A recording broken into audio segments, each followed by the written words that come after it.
আমার ভগবান বড় করুণাময় গো, ভগবান বড় কৃপাময়। আমার এই ভগবান ভক্তের কাছে বাবা কোনোদিন দামি দামি অলংকার পোশাক আশাক কিছু চাই না। ভক্তের কাছে শুধু একটাই বস্তু চেয়েছে, তোরা নয়ন জলে ভক্তি ভরে আমায় দাও। আর কিছু তোদের কাছে আমি চাই না। আর সে শত্রু হলেও আমি সারা জীবন যদি একবার চোখের জল দিয়ে আমায় ডাকতে পারি, আমি সারা জীবন তার দরজায় থাকি। কারণ ভগবান যার সঙ্গে থাকে বাবা কোনোদিন তাদের অপমৃত্যু হবে না। যার জন্য লক্ষ্য করে এই ছোট্ট প্রহ্লাদ মহারাজকে কত রকম করে মারার চেষ্টা করেছিল, তাই না? কত রকম করে মারতে চেয়েছিল বাবা। পাগলা হাতির পায়ের তলায় ফেলে দিল, জ্বলন্ত আগুনে ফেলে দিল, পাহাড় থেকে ফেলে দিল, বিষধর সাপের মুখে ফেলে দিল বাবা, তবু ছেলে মরে না। শেষে একটাই প্রশ্ন, একটাই রাস্তা বেঁচেছিল বাবা, হিরণ্যকশিপু। প্রহ্লাদকে মারবার জন্য কয়াধুকে প্রশ্ন করেছিল, কয়াধু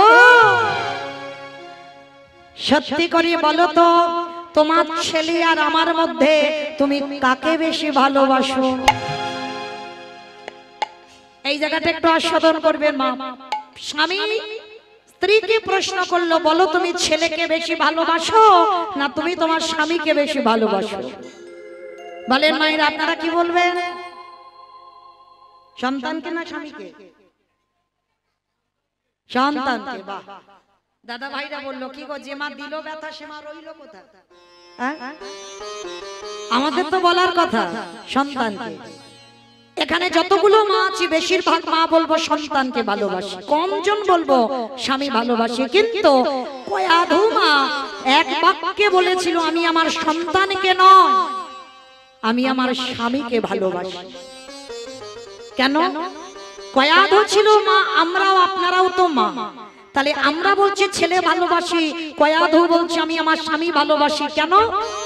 তার একটাই কারণ, কারণ কয়াধু মা জেনে গেল যে ছেলেকে পাহাড় থেকে ফেলে দেয় সে ছেলে মরে না, যে ছেলেকে জ্বলন্ত আগুনে পুড়িয়ে দিতে চাইল ছেলে মরলো না, বিষধর সাপের মুখে ঠেলে দিল ছেলে মরলো না। তাহলে আমার ছেলের সঙ্গে কেউ নেই, কিন্তু আমার ছেলের সঙ্গে তো ওর হরিবন্ধু আছে।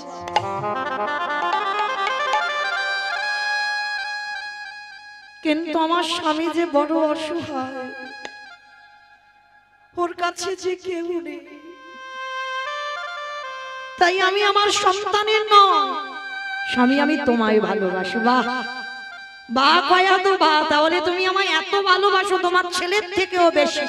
বলে হ্যাঁ স্বামী, কারণ আমি মনে মনে জানি আমার ছেলেকে রক্ষা করবার মালিক আছে, কিন্তু তোমাকে রক্ষা করবার কেউ নেই, আমি থাকবো তোমার পাশে। বেশ, সেই দিন প্রহ্লাদকে মারবার জন্য কয়াধুর হাতে একটা নাড়ু এনে বলেছিল, যাও এটা ছেলেকে খাইয়ে এসো। স্বামী একটু হরিনাম করেছিল বলে তুমি ছেলেটাকে 3 রাত 3 দিন খেতে দাওনি, ছেলেটাকে কারাগারে বন্দী করে রেখেছো, আর আজকের এতদিন 3 দিন হয়ে গেল তুমি আমার হাতে দিচ্ছ নাড়ু খাওয়াবো আমি? স্বামী কি করে বানিয়েছো? কে বানিয়েছে নাড়ুটা? বলে আমি বানিয়েছি। বলে কি দিয়ে বানিয়েছে? শোনো কয়াধু, তুমি যখন আমায় ভালোবাসো তাহলে আমার কথা তোমাকে শুনতে হবে। এই নাড়ুটা তৈরি করেছি, বাইরে আছে মাখন আর ভিতরে আছে কালকুট বিষ। চমকে উঠেছিল কয়াধু, অসম্ভব, আমি মা হয়ে হে জীবনে কোনোদিন এই বিষের নাড়ু আমি আমার সন্তানকে খাওয়াতে পারি না। এই তুমি বললে তুমি আমায় ভালোবাসো, আর একটু বিষের নাড়ু তুমি তোমার ছেলেকে খাওয়াতে পারবে না? যাও চলে যাও, তোমার ছেলেকে খাইয়ে এসো। বলুন মা হয়ে কি করবে? একদিকে স্বামী, একদিকে সন্তান। বিষের নাড়ুটা হাতে করে নিয়ে গেছে, যেখানে প্রহ্লাদ 3 রাত 3 দিন খায়নি। কে গো মায়েরা, একদিন কিছু না খেলে আমাদের কত কষ্ট, কৃষ্ণ ভক্ত তো মুখের কথা নয়, কতটুকু কষ্ট পেয়েছো, কতটুকু কৃষ্ণ বলে কেঁদেছো, তাই যে তুমি কৃষ্ণ পাবে। আগে কাঁদতে শেখো, না খেয়ে অনাহারে থাকতে শেখো, তবে তো তুমি কৃষ্ণ ভক্ত হওয়ার যোগ্যতা একটু অর্জন করবে। অনেক অনেক খেলে, অনেক অনেক ঘুমালে বাবা কৃষ্ণ ভক্তির অধিকার পাবে না। খাওয়া বন্ধ করতে হবে, ঘুম বন্ধ করতে হবে, তবে যদি তুমি ভজনের পথে একটু আগাতে পারো। আজকের প্রহ্লাদ 3 রাত 3 দিন ঘুমায়নি, কিছু খাইনি, কারাগারে বসে আছে। কয়াধুমা নাড়ুর থালাটা নিয়ে গেছে কারাগারে। আর যেই না প্রহ্লাদ দেখেছে কারাগারের ভিতর থেকে মাকে দেখে সাষ্টাঙ্গে দণ্ডবত প্রণাম। শিক্ষাটা দেখেন, একটা অসুরের সন্তান হয়েও শিক্ষা দেখেন। তাহলে শিক্ষাটা কে দিয়েছিল? হিরণ্যকশিপু না, দিয়েছিল তার মা। এই সমাজেও প্রত্যেকটা মায়ের কর্তব্য, শিক্ষা যদি দিতে হয় মা দেবে, বাবা নয়। মাটিটাকে ভালো হতে হবে, তবে তার ফসলটা ভালো হবে। আজকের কয়াধুমাকে সাষ্টাঙ্গে প্রণাম প্রহ্লাদ। প্রণাম করে উঠে একটাই প্রশ্ন প্রথম, মা মা গো। কারাগারের ভিতরে প্রহ্লাদ, মা বাইরে। আমার বাবা কেমন আছে? যেই না বলেছে বাবা কেমন আছে, চমকে উঠেছে। কয়াধু বলে উঠলে, আরে তোরে কি দিয়ে গড়া? যে বাবা তোকে এত কষ্ট দেয়, যে বাবা তোকে এত জ্বালা দেয়, যে বাবা তোকে এত যন্ত্রণা দেয়, হরিনাম করেছিস বলে 3 রাত খেতে দেয়নি, আর তুই প্রথম আমায় দেখে বলছিস তোর বাবা কেমন আছে? 5 বছরের বালক হেসে উঠেছে, মা কে বলেছে আমার বাবা আমায় কষ্ট দেয়? এইটা জগৎ সংসারে সবার ভুল ধারণা। অনেকে বাবা এই সমাজে মনে মনে করে অমুকের জন্য নাম ধরে ধরবে, বলবে অমুকের জন্য আমার জীবনটা বরবাদ হয়ে গেল, বলে না অমুকের জন্য আমার সংসারে এত অশান্তি। কিন্তু ভুল কথা বাবা। 5 বছরের ছেলে প্রহ্লাদে যেটা জানলো, আর আমাদের যাবার সময় হলো আমরা সেটা এখনো জানতে পারলাম না। এই পৃথিবীতে তুমি কারোর জন্য সুখী নয়, কারোর জন্য তুমি দুঃখী নয়। সুখ দুঃখ দেবার মালিক একজন, যিনি হলেন বিশ্বের শ্রেষ্ঠ মালিক ভগবান। তাই গৌর হরি বল। কর্মই তোমাকে সুখ দেবে, কর্মই তোমাকে দুঃখ দেবে, আর কেউ নয়। তো প্রহ্লাদ বলছে, মা তুমি বৃথাই ভাবছো। আমার দুঃখের জন্য একজন দায়ী, সে হলো আমার হরিবন্ধু। আমার কৃষ্ণ তো চেয়েছে আমি 3 দিন খাবো না, আমার কৃষ্ণ তো চেয়েছে আমি 3 দিন কারাগারে থাকবো, তাই তো আমি আছি। আমার বাবা আমার কষ্ট দেয়নি। নাড়ুটা দেখেছি। ও মামা, আমার খাবার জন্য তুমি নাড়ু এনেছো না? না বাবা না, আমি তোর খাবার জন্য নাড়ু আনিনি। মা গো দাও না গো, বড্ড খিদে পেয়েছি, 3 দিন হয়ে গেল কিছু খাইনি তো, আর আমি সহ্য করতে পারছি না, দাও না কিছু একটু খেতে। মা তো জানি ওতে বিষ আছে, ছেলে খেলেই মরে যাবে। ও মায়েরা, বাবা মায়ের অসাধ খেতে সন্তান যদি বিষ খায় সহ্য হয়? কোনদিন বাবা মার সামনে সন্তান বিষ খেলে দেখা যায়? দেখতে পাচ্ছে না। মা বলছে, না বাবা তুই খিদেই যদি মরে যাস আমি এটা দিতে পারবো না। ও মাম্মা দাও না। জোর করে বাইরে আছে, তাড়াতাড়ি করে ওই প্রহ্লাদ ভিতর থেকে একটা নাড়ুর থালা থেকে নাড়ু কেড়ে নিল। আর যেই না কেড়ে নিল, মা সহ্য করতে পারল না। কারাগারের দরজায় সেবা করার আগেই মা অচৈতন্য হয়ে গেল। কি গো, সব নয়নে ভগবানের দেখা যায় না। দন্তস্ব সব মানে সর্বস্ব, তালবেশ সব মানে মরা। এখানে সবাই মরে আছি, এ মরা চোখে কোনোদিন আমার ভগবত দর্শন হবে না। ভগবত দর্শন পেতে গেলে তোমার যোগ সাধনা করে কুলকুণ্ডলী জাগরিত করতে হবে, তোমার এই আজ্ঞা চক্ষুটা খুলতে হবে, তবে তুমি দেখবে তোমার হৃদয়ে ভগবান মুরলী বাদন করছে। নিতাই গৌর প্রেমানন্দে। তা যেই মা চৈতন্য হলো চেতন সত্তা ভগবান,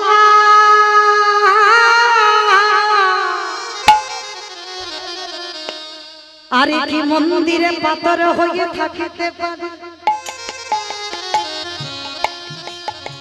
ওই পাথরের রূপে ত্যাগ করে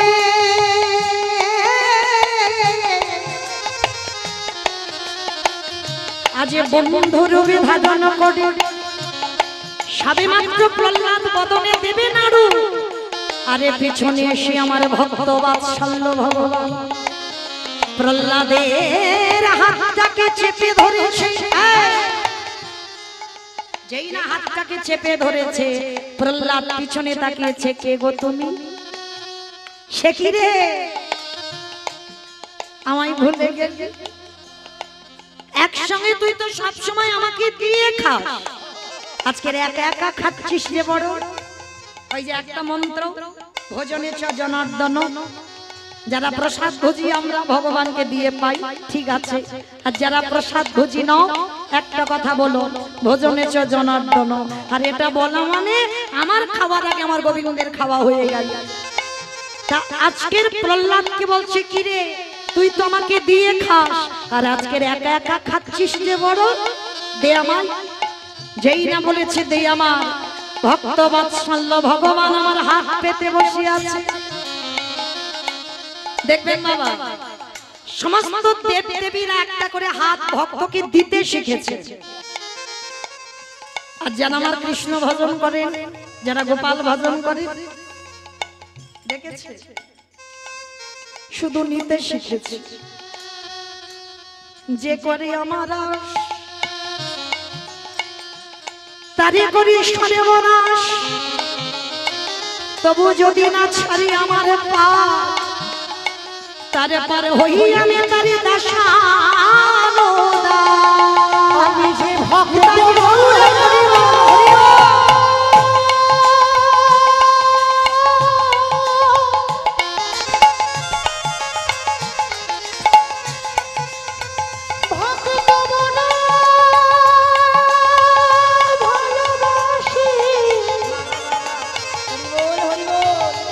তাই তো ভক্তির লাগি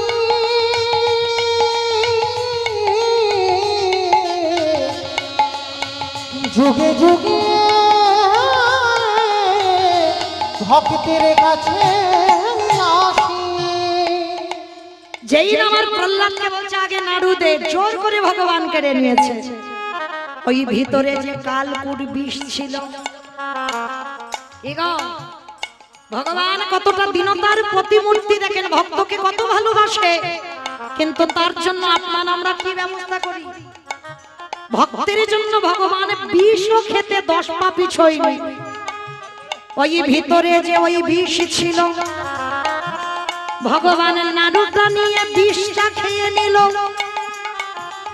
আরে বাইরে যে মাখন ছিল, ভগবান করুণার হাত দিয়ে প্রহ্লাদের বদনে দিল। ওরে প্রদাই গৌর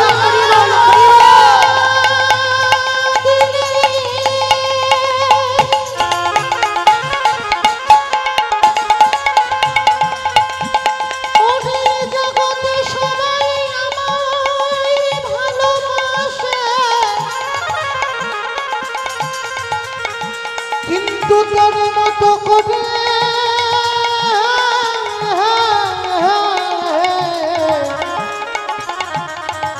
এমনি ভাবে ভালোবাসে না।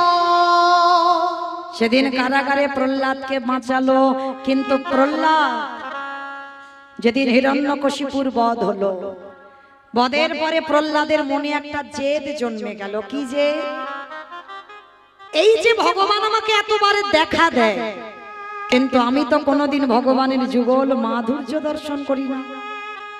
আমি দুজনকে একসঙ্গে কোনোদিন দেখি না, আমার মনের আশা আমি দুজনকে একসঙ্গে দেখব। তার জন্য কি করতে হবে? সবার প্রথম প্রহ্লাদ নিজেই এরকম হরিবাসর তৈরি করে এই হরিবাসরে মাঝখানে ডাকে হরিনাম সংকীর্তন পরিবেশন করলেন। আর ওই হরিনামের ধ্বনি এমন করে গাইল প্রহ্লাদ, প্রথমে গেল বাবা ব্রহ্মলোকে। ব্রহ্মা সাবিত্রীকে বলছে, সাবিত্রী চলো, মর্তের মাটিতে ভক্ত হরিনাম করছে, একটু চলো তো শুনে আসি। এই নামটা কলিযুগে নয়, কলিযুগে প্রকাশ পেয়েছে। এ নাম সেই সত্যযুগ থেকে আছে, কিন্তু সত্যযুগ ত্রেতা যুগ তারপরে প্রকাশ পাই। চলো সাবিত্রী আমরা একটু ঘুরে আসি। মাকে নিয়ে চলে এলো, বৈকুণ্ঠে গেল, শিবলোকে গেল, ইন্দ্রলোকে গেল ধনী সবাই, প্রত্যেকটা দেব দেবী চলে এলো প্রহ্লাদের ঘরে। কিন্তু বাবা যার জন্য কীর্তন সে এখনো আসছে না। প্রহ্লাদের কিন্তু হরিনাম বন্ধ হয়নি, তার একটাই প্রতিজ্ঞা, আমি যার জন্য কীর্তন গাইছি সে না এলে আমার কীর্তন বন্ধ হবে। সবার শেষে বৈকুণ্ঠের আসন টলমল করছে। মা লক্ষ্মী বলছে, প্রভু চলো না, মর্তের মাটিতে কে এমন হৃদয়ে জুড়ানো কীর্তন গায়, চলো না একবার আমি শুনে আসি। আর যে আমার এই বৈকুণ্ঠে আমি থাকতে পারছি না, চলো না প্রাণনা। হাতটা ধরে এনেছে প্রহ্লাদ যেখানে হরিনাম করছিল, আর পিছনে এসে ভগবান ডাকছে, প্রহ্লাদ। হরিনাম বন্ধ করে পিছনে তাকিয়ে দেখে না মা লক্ষ্মীকে নিয়ে দাঁড়িয়ে আছে। প্রভু এসেছো তুমি? আমি এতদিন ধরে আমি তোমাকে অনেকবার দেখেছি, কিন্তু এই রূপে কোনোদিন আমি দেখিনি। আমি এই রূপটা দেখবো বলে আমার এই হরিনাম গাওয়া। বলো প্রহ্লাদ তুমি কি চাও? ঠাকুর আমার জীবনে অন্য কিছু চাওয়ার নেই, ও তো আমাদের মতো ভক্ত নয়। আমরা তো বলবো যে ছেলের উচ্চ মাধ্যমিকের রেজাল্টটা যেন ভালো পাই, তাই না? আমার ছেলে পুলে সংসারে যেন সব ভালো থাকে, এগুলো আমাদের চাওয়া। কিন্তু ভক্ত যদি হয় একটাই চাওয়া থাকে, প্রভু সারা জীবন যেন আমি কৃষ্ণ বলে কাঁদতে পারি। আর কিছু দাও না দাও ওটা আমায় দিয়ে রেখো, আর তোমার চরণে যেন আমার মতি থাকে। ভগবান বলছে, প্রহ্লাদ ওটা তো তোর আছে, ওটা যদি না থাকতো আমি ফটিক স্তম্ভ থেকে থরি বার হতাম? ওটা তো আছে, ওটা আছে বলে আজকের এখানে দাঁড়িয়ে আছি। আর কি চাস বল? প্রভু যে হরি নাম শ্রবণ করে ব্রহ্মা ব্রহ্মলোক থেকে এলো, শিব শিবলোক থেকে এলো, ইন্দ্র ইন্দ্রলোক থেকে এলো, তুমি বৈকুণ্ঠ থেকে ছুটে এলে, হে দয়া তুমি একেবারে আমায় আশীর্বাদ করো। ওই নামে যখন ভক্তরা গাইবে যেন ভক্তগণ পাগলের মতো যেন ওই হরি বাসরে ছুটে আসে।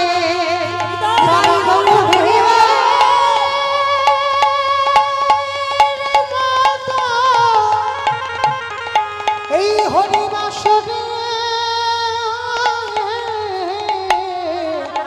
ছুটে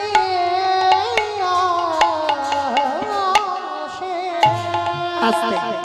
যেই না বললেন ভক্তরা যেন হরিবাসরে ছুটি আসে, ভগবান আগু পিছু বিচার না করে বলল, প্রহ্লাদ তথাস্তু। আর যেই না হাতটা দিয়েছে বাবা, সর্বঘাটের কাঠালি বলা দেবর্ষি নারদ এসে বলছে, প্রভু দাঁড়াও দাঁড়াও দাঁড়াও। এই জন্য বলে তোমার মাথার গন্ডগোল আছে। ভক্ত একটু কেঁদে ডাকলো, তুমি আশীর্বাদ দিয়ে দিলে, কিন্তু একবারও ভেবে দিলে না। এটা সত্য যুগ, সত্য ত্রেতা, তারপরে তো তুমি বাবা একেবারে সিদ্ধান্ত দিয়ে রেখেছ যাগ যজ্ঞ ব্রত পূজা ধ্যান তপস্যা। তাহলে প্রহ্লাদ হরিনাম করলো, তুমি আশীর্বাদটা দিয়ে দিলে, এবার কি হবে? তুমি তো তিনটে যুগে সিদ্ধান্ত দিয়ে দিয়েছো, ধ্যান তপস্যা করবে, যাগ যজ্ঞ করবে, ব্রত পূজা করবে, কিন্তু হরিনাম হবে কবে? ভগবান বললেন, একবার যখন আশীর্বাদ দিয়েছি, এ যুগে নয়, এ দেহে নয়, আগত কলি যুগে যেদিন আমি গৌর হয়ে নদিয়ায় যাব, যেদিন ঈশ্বরধ্বনি গঙ্গার তীরে শ্রীবাস অঙ্গনে হরিনাম করব। হাজার হাজার ভক্ত, লাখ লাখ ভক্ত, কোটি কোটি ভক্ত উলুধ্বনি হরিধ্বনি দিয়ে